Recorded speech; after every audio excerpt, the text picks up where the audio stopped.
Hello, my name is Kaitlyn and welcome. I'm here to talk about the books that I read in 2016. A lot of them were super meh, but I'm also going to talk about the ones that I really liked, which is mostly Harry Potter because I reread some Harry Potter books and I love Harry Potter. So in 2016 I read 30 books, which is more books than I've read in a year in the last 4 years, so that's pretty good. And for my 2017 reading goal, I set it at 50, so hopefully I can achieve that this year. But I'm on my Goodreads My Year 2016 in Books thing on my computer here. So it says that I read 30 books, 10,908 pages. Average length of the books that I read was 364 pages. Cool. So I think the first book that I read in 2016 was Girl in the Woods by Aspen Mattis. It's about a girl who gets raped in her first 3 days in college or something, and then she decides to walk the Pacific Crest Trail as a way to try to recover from that. And it's a memoir, and it was really good and I really liked it, so I'd recommend that book. I also read Behind the Scenes and Under the Lights by Dahlia Adler. These books were pretty cute, I would say. Under the Lights has a girl and girl romance, which I really enjoyed.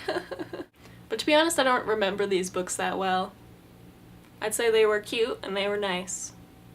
Romance, contemporary, good stuff. Also earlier last year I read the Saving Mars series. It's about this girl named Jessamine who lives on Mars. And they run out of food on Mars, and so she and some other people have to go on this mission to Earth to take their food and bring it back to Mars so that they can survive.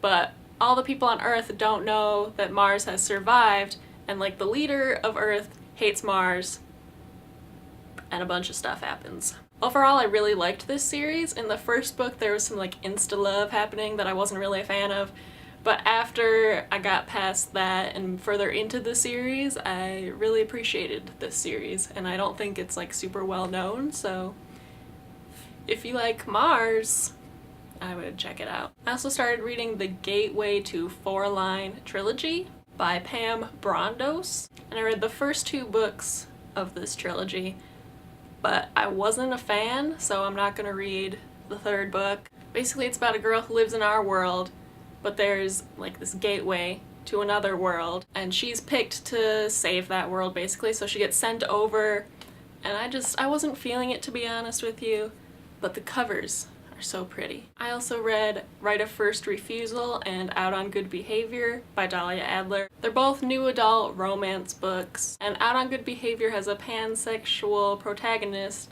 which I personally really appreciate. But overall, I thought these books were kind of meh. They were nice, but I wasn't super into it. I'm sensing a theme with these books that I wasn't super into them. I also read The Paper Magician, The Glass Magician, and The Master Magician by Charlie N. Holmberg, and I wasn't really into this trilogy either. Sorry, just so many of these books I was not that into. Probably because I read them all for free with Kindle Unlimited when I had that for about 2 months, and then decided that it wasn't worth my money anymore.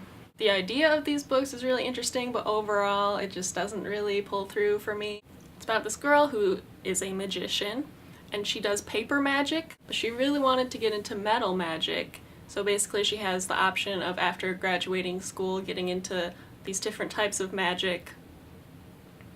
But she gets stuck with paper magic, which is the least popular. So it's basically fancy origami, magical origami. And once she's bonded to this paper magic, she can't do any of the other kinds of magic. And so she has this 2-year apprenticeship, but then of course she falls in love with her teacher. And I liked the idea of it, but I just, meh.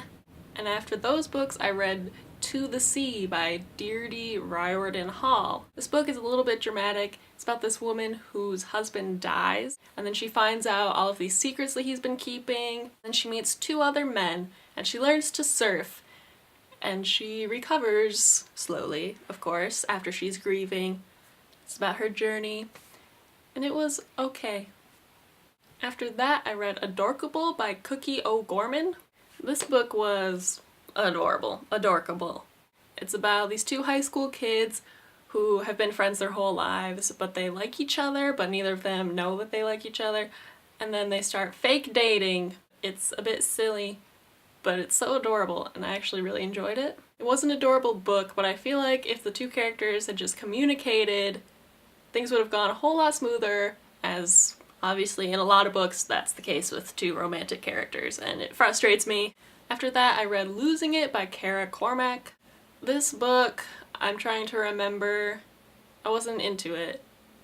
Again. Basically it's about a girl who wants to lose her virginity, so then she goes and sleeps with someone random, and then she goes to school and surprise, that random person is her new teacher. Oh! And occasionally I'm into like student-teacher romances, but not in this case.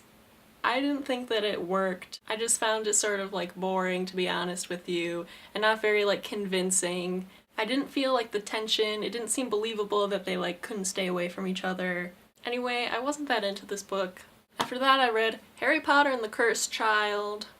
My thoughts pretty much align with a lot of other people's. It felt very fan-fiction-y, but I did love Scorpius. But I really don't consider this book to be canon.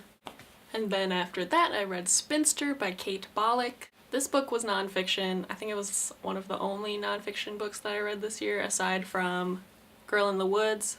And this book is all about the choice of remaining single for a woman, and exploring the word spinster and why that's such a negative connotation, but men don't really have a word equivalent to that except for bachelor, which doesn't have a negative connotation at all. And the author talks about these historical spinsters, and overall I enjoyed it. I didn't think it really did exactly what I wanted it to do. The author, when she's talking about her own experiences of being single, she's talking about her dating around a lot, and I sort of wanted to read about someone who was like really, really single, like actually chose to be alone most of the time. That's just something I wanted to read about, and it wasn't really about that much, but I still enjoyed it. And then after all those books, most of which were pretty mediocre, I started reading some books that I actually liked more, which basically was all in December. I read 8 books in December, which is more books than I read in any other month this year, and I'm hoping that it will last year, and then I'm hoping that it will continue into this year. One of those books was Am I Normal Yet by Holly Bourne. I loved this book so much. I wish I would have had this book when I was like 16. It's just amazing. It's about this girl and her friends, and they start this feminist club. She has these various love interests, but they're all sort of like meh, like a lot of teenage boys are. And I just loved the direction that it went in. In December I also reread the last 3 Harry Potter books, and then I also went to Harry Potter World in Florida, and it was amazing. Another book that I read in December was Fluency by Jennifer Foner Wells. This is a sci-fi book, and the cover is so pretty. This is about a mysterious ship that's been lurking in the asteroid belt for decades. This ship doesn't belong to Earth, so they send one of Earth's ships out to this ship to see what it's about. They hire this linguist named Dr. Jane Holloway, so she goes on this ship and starts communicating with this alien, but not in the traditional sense that we communicate. It's pretty interesting, and I'm excited to continue the series. I also read the Grisha Trilogy by Leigh Bardugo. I just finished the 3rd book last night, so technically I finished it in 2017. But I read this trilogy because I wanted to read the Six of Crows duology that everybody has been like talking about so much. But I actually did like this trilogy. I liked the 2nd book the best, I think. I thought the Darkling was a very interesting character, but I don't understand why a lot of people that I saw on the internet wanted the main character, Alina, to end up with the Darkling, like romantically.